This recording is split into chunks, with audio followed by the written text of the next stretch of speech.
Medgar wanted very badly to become an attorney.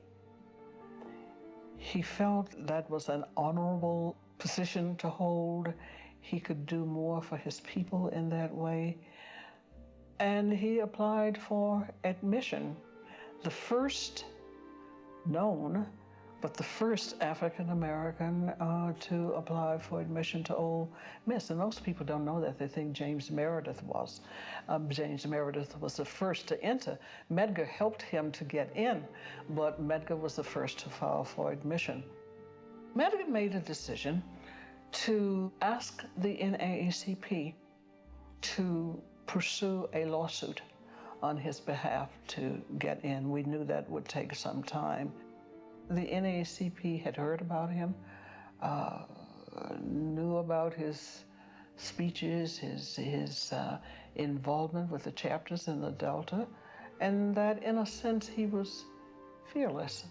They said, be our first field secretary in the state of Mississippi and let someone else apply. We need you there. As they called him a little later, our man in Mississippi. When Medgar accepted the job that the NAACP offered, he told them that my wife has to be my secretary. Not only did he trust me, but I had written enough of his senior papers in college where he knew I could I could produce the written forms and could just manage an office, but also that we needed to work. You know, we were making $3,000 a year, the two of us. I had to work to help to supplement the income. People as a whole were welcoming us to Jackson, but with fear. That fear led to the lack of open association, of not wanting to be seen with you, of not visiting and having your car parked in front of our house in our neighborhood or whatnot. The NAACP, which was then based in New York, under the leadership of Roy Wilkins at that time, had envisioned the office as being low-key. That's what they anticipated. And support of the litigation. NAACP was more about going the legal route. NAACP as an organization was targeted because it had the largest brand, but it was only a brand of an organization. Truth be told, you had courageous local people who were affiliated with many organizations, but because of their courage and their willingness to go beyond their comfort zone and sacrifice their life, they became a target. Well, if you're going to build a membership, people were afraid anyway to belong. Teachers had to sign a statement saying that they were not and never would become a part of the NAACP. If they attended an NAACP meeting, the tags on their cars were taken down by police or White Citizens Council, whatnot, published. If they dared to speak at a meeting, those meetings were always observed, and unfortunately, there were always people of our race and color who were there who would report to the big boss what was said and what was done. So there were so many people who lost their homes, who lost their jobs. Their names were printed in the paper with the address, the place that they worked, their phone numbers. They were harassed to death. They lost property overnight. They're being told you have to pay your property off. Sorry, you have to do it tomorrow in full. Almost everyone was afraid. Some stepped out. Think about Reverend George Lee and others who were bold enough to say, I stand with you in public. The immediate neighbors. From my recollection, most of them were very, very, very, very supportive and were very active in the movement that he was doing. There were a lot of citizens who were, whether they were on the outskirts of Jackson, in the Delta, that were just very fearful for their lives, and rightly so, and their families. and didn't want to rock the boat and didn't understand why he was rocking the boat for every Negro at that time. But Medgar kept pushing, he kept doing, and finally people began to deal with their fear. My father would go out in the Delta and he would talk and he would try to bring them in. The mass meetings were always full. I mean, there was always a couple hundred people. So people listened, and I think to a large degree knew that it needed to be done. The fear factor was humongous. And to look back on that and to see where he was, to understand that his life was always in constant danger, and he persevered and went on, the respect for that just goes unbelievably high.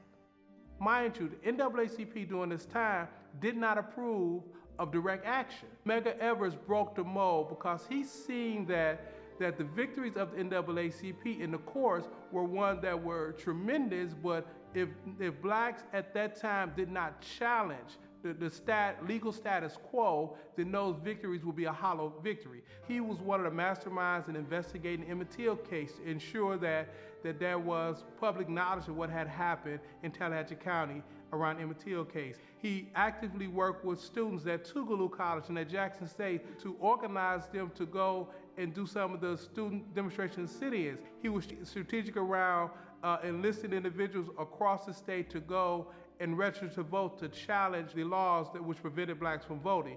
Voter registration was important to the NAACP as it was to all of the civil rights groups that were active at that time, because voting was the key to gain access and control of the public policy of the state and the country. And in Mississippi, African Americans made up a large percentage of the total population. Being able to cast a ballot meant that you then could elect the mayors, the county supervisors, state legislators, who then would have the authority and the power to change the public policy to allow for the barriers that existed for African Americans in the state at that time to be removed.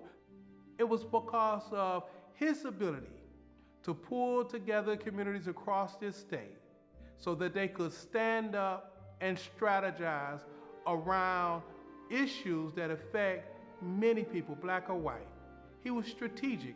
Even though the national NAACP did not approve of many of the boycotts, he understood that you had to push the envelope in a way in which you made it uncomfortable for the South to continue the status quo in which they had blacks living under that reign of terror. I would watch him at night when he would come home and the children were asleep. And he'd go to the boys' bedroom, stand, look at them, go to our daughter's bedroom, sit on the edge of her bed and look at her.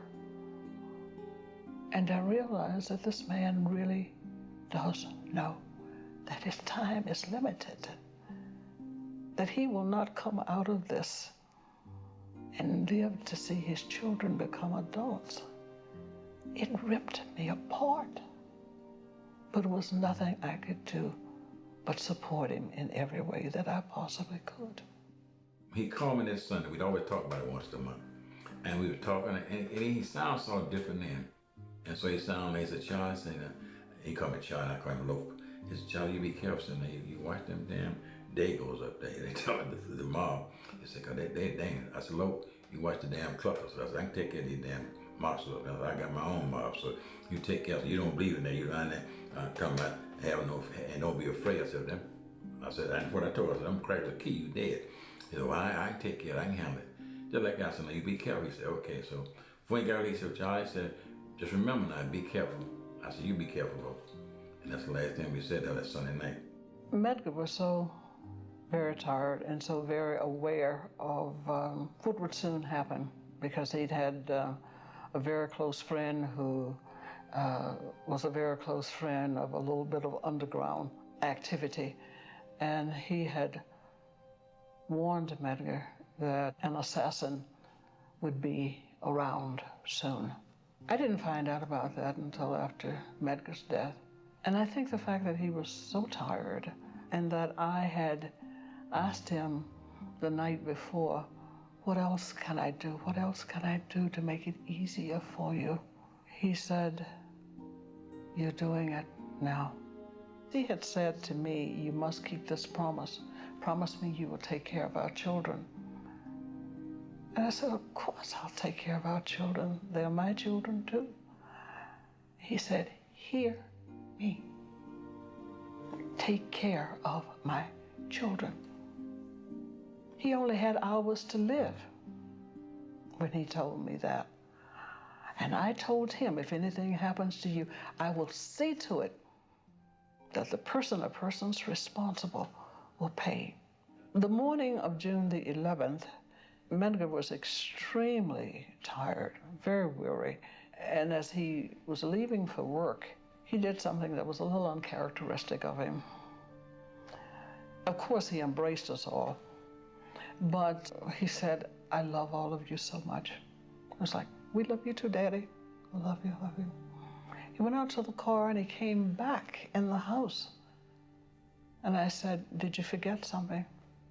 And he said, no, I just want to tell you, I love you.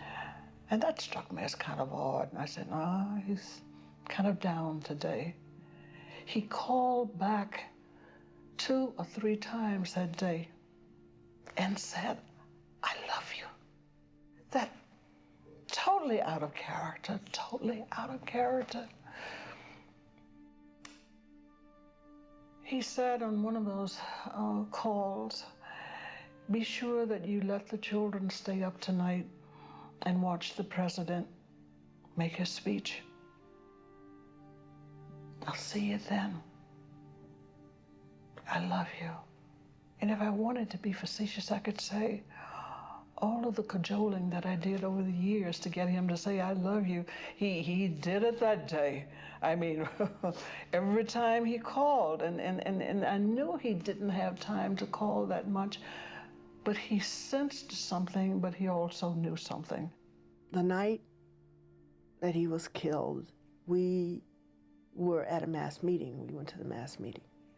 Had an inkling something was going on. I mean, before that, not that long before that, we had a firebomb at our house, which is basically almost right in front of my window. So the threats had gotten worse and worse.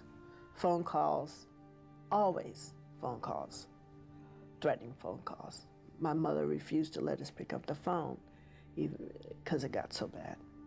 He hugged us tighter than he ever had that night. His speech was a full speech, full of emotion. You could tell Daddy was different, almost resigned to something. Didn't know, but knew it was something. We knew my mom was on edge. His play brothers, our neighbors and friends, who were also his bodyguards, were on edge. After the mass meeting, we normally kind of hung around because we got to be around everybody, and you know, we didn't have to go to bed early. He made us leave. We were followed. We knew it. We knew we had to go different directions to get home. We did. Our friends, my father's friends, made sure that we were safe and then went back for him. We were at home watching President Kennedy give his speech. As kids are, they wanted to wait up. And my mother allowed us to wait up for it. After President Kennedy's speech was The Untouchables, and we loved to watch The Untouchables, so we watched The Untouchables. We heard his car approaching the house, and we had made an agreement that he would not come a certain way onto our street, but come another way. He came down the long way, which meant he passed right by the bedroom, and the kids said, Dad is here, Dad is here, Dad is here. Pulled in the driveway behind my car, and all of this happened within moments. And this loud blast of a shotgun. And we immediately dropped. So the training came right into place. We dropped. My mom was on the bed. My younger brother was in a crib in another room. My brother Daryl and I dropped, did as we were told and taught, and went and got my younger brother out the crib. And we kept yelling at my mom to get down, which is the way we were taught to do. And she didn't. She just bolted for the door. And she could have easily been hit because there are like at least 3 more shots that went into the house. I knew immediately what had happened. His children did exactly what he taught them to do. They hit the floor. I made a dash for the door. And they started crawling to the bathroom to get in the tub. I got to the door, turned on the light, and screamed. All I could do was fall to my knees at Medgar's side and cry and scream. We still did as we were told and crawled to the front door. And at that point, we lost it all because he was lying in a pool of blood. I remember how they kept crying, "Daddy, get up, Daddy, get up, Daddy." Someone turned him over, and from that tiny little hole in his back, his chest was torn out. It was the kind of bullet that ricochets and tears out flesh. A rifle that's used to kill deer was the one that was used. It entered the upper part of his back, the left side. With his strength and determination to live, even though that bullet the force of it had pushed him past the hood of his car, he fell right at mine and some way pulled himself around the front of the car with his keys in his hand. My greatest fear had happened, and I knew Medgar was dead at that point. Friends put him on a mattress, put him in a truck, and I'm told that I fought like a demon. I can remember physically fighting to try to go with him because I felt I'd been with him through all of this. I wanted to be with him when he took his last breath. I remember going back in the house to place a call, and I think it was my grandmother and my aunt that I called. And then rushing back out to try to do something for Medgar and my children. My neighbor had come across the street. She had the kids, and she was taking them across, which was fine. Finally, and I don't know what finally means, but the policeman came. I am told, and it was reported in the papers, that I cursed them out. I probably did because I wanted to kill them. Everyone that I saw with that color of skin, I wanted to eliminate them myself. They held me back. I took off and went to a hospital there where he was rejected. They would not allow him to be brought in until someone said who he was. That Tuesday night when I came in from one of my runs, when I got to my apartment building, and cars everywhere, and I always wore guns. I only went and got one out in my car, and I always carried guns. And when I got there and I saw them, I said, "Oh hell, what's gonna happen?" So I went up on stage. My security man was, and I said, come on in, Charles." I said, "What is it?" He said, "Go, your wife want to talk to you." I was married at that time for a little while, and I went on in. His house just pulled up. What the hell is going on? So they said, "Go." I said, "Your wife is back there." I went back. I said, "What's wrong, man?" She said, "I said, what's wrong?" She said, "They shot Medgar." And when I got to Jackson, I got to the airport here. They wouldn't let me in the airport. I had to wait outside. And finally, my little luggage, I got it. I couldn't get a ride to the emergency maker's house. And Dan Rather was a little reporter at that time. And Dan walked to me and said, "Can I help you?" I said, hell no, you can't help me. And he backed off. And if I saw I kept waiting, he waiting for something else. I said, I'm waiting on a ride to go to my brother's house. He said, Charlie, I can't. I looked at him and that hate in my eyes, you know. And I said, okay, come on. So he carried me over to Murray's house. And he stood by me ever since. Dan Rather was the best white friend I've ever had. He said, Charles, I'm from Texas. And I know what you guys, you don't know how the hell you know what I'm going. You white. He said, I want you to know that you have my support and my sympathy. He was just a little reporter then. He was extremely, extremely, extremely close to his brother and very protective. He immediately came down and tried and take care of us, the family. Moved his family from Chicago to Mississippi to take over his brother's work, to make sure it moved forward. So he then became the NAACP field secretary. We knew that we were treading on dangerous ground. We knew that. And he and I made an agreement as we getting deeper and deeper to, if something happened to one of us, other would carry on. They're gonna find a new field secretary. And it was Roy Wilkins and Gloucester Curran and Ruby Hurd and all that bunch of big shots, safe in New York, you know. And they said, we're gonna find a new secretary. I said, no, you ain't gonna find nobody. I said, I'm gonna be the secretary. Because I'm taking Medgar place. Well, you don't have to start a damn thing. I'm taking over in Medgar as of now. Hadn't even been Medgar. I'm taking over. He continued by really showing the entrepreneurship that my father had, but my uncle just really he really put out there for everybody. Yeah, I just took over. I said, we gonna pay. I said, you keep your damn money. I don't need your money. I said, I don't need you to give me a damn penny. I'm gonna do what Medgar fought for. I do it my way. And then I had my thugs come with me from Chicago. I had a bunch of them all the way to Rosemary. I brought them down here, some of them. I put them up in houses. And I honored them. We organized what's called Diggers for Defense, to defend our folk in Jackson throughout the state. And I began to start boycott. Cat with Medgar started the boycotts. When I came in, loud and bumptious and wearing my guns, I said, get your guns. So I love the Lord and guns. It keeps you, the Lord keeps you healthy and the gun keeps you alive. And so then I armed all of my folk and we just went up and down the state, everywhere. I ran for everything to run for. And didn't win many, but I shook them up because Medgar was Medgar would want. He became the mayor, first black mayor, Fayette, Mississippi. So he achieved the political part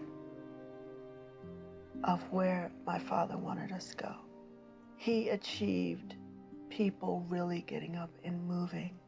With the young and the old pushing for activism, for those in between saying, no, I can't risk what I have, other observers saying, they're all fools, we can't afford to be involved with them. But at Medgar's funeral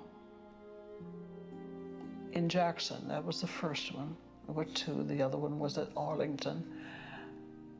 People streamed out of the Masonic Temple building. Thousands of them. And by the time they followed the hearse to downtown Jackson, they were chanting, after Medgar, no more fear. After Medgar, no more fear. At one of the last speeches that he gave, he said, I won't mind dying if my death will bring about change in Mississippi and in America for my wife and my children and for all the other wives and children in America. He believed that from the day I first met him until he took his last breath. And he couldn't be persuaded any other way than that. Not too long ago, I was on the deck of my home, looking out at the mountains. Very peaceful, serene. Not thinking about anything really, and I said out aloud, Medgar, I'm tired. I'm tired. I said, it's been 50 years I've been working. And out of nowhere came this telepathic message. And it was Medgar's voice and his chuckle. Whenever he knew he had me up at a place I couldn't quite get out of, he just enjoyed that. And he said to me, this whole telepathic thing, I didn't ask you to put in 50 years. You chose to do that. And that was that laughter. And I realized that even though we people lose or make a transition and can't touch each other physically, there's something so much stronger that is spiritual. And I'm so blessed to have had the experiences that I had with this man that I respect more than ever, that I think I love more than ever, and I don't want to see him forgotten.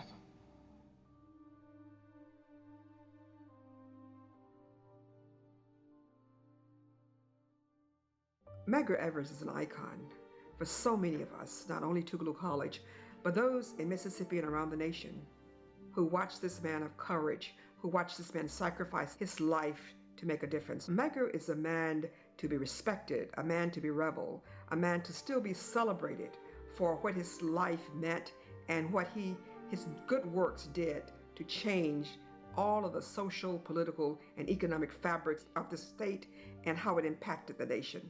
Medgar was a pioneer. Medgar was a worker. He was a doer.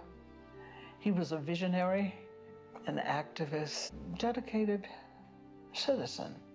We celebrate individuals who are the great orators. We rarely appreciate the local people who did the little things but cumulatively had the big impact. Medgar Evers was one of those local people who were able to organize many, many other local people to have a big impact. His legacy in Mississippi has resulted in Mississippi having more black elected officials than any other state in the country. 10% of all black elected officials reside in Mississippi, 958 of them. His legacy has resulted in our judicial bench having over 28 African American judges serving on the bench. His legacy has resulted in this building, his office we sit in. I can look out the window and look at a Jackson State prospering. His legacy has resulted in so much for this state, so much for this country. It is unmeasurable, but I think the true testament is last year, November 2008, when Barack Obama was elected President of the United States. I want his image, the knowledge of this man, to be able to inspire young children to be dedicated to a cause that will help all mankind. To me, Medgar means strength, courage, bravery, and I think to the Black community as a whole, he represents a struggle. You know, he represents this idea that if you believe in something, you should fight and always stand your ground. He laid down a blueprint for us to follow as far as organizing voter registration drives, where it's evident you can see today we have our first Black president, Obama. So I would say that, you know, when we look back, we can say that he definitely laid the foundation for us to follow. He fought for the rights of people that he felt were being discriminated against. And again, because of that, I felt like, you know, it gave me an opportunity and it gave many others the opportunity to move forward and make progress. Medgar could have given up when he saw that his life and his family's life were in danger. He could have left Mississippi. He could have left the fight, you know, but he decided not to. He chose not to. You have to appreciate his dedication, because I don't believe that he set out to be this great leader in his eyes, he probably was just doing what he felt was right. He just wanted his natural human rights, and other people followed because they believed in him. So in order to, show appreciation that his death and his life wasn't taken in vain, I go on, I move on. I become that person that he had the vision, the next generation, to carry the torch, to walk that walk, to make a difference in this world.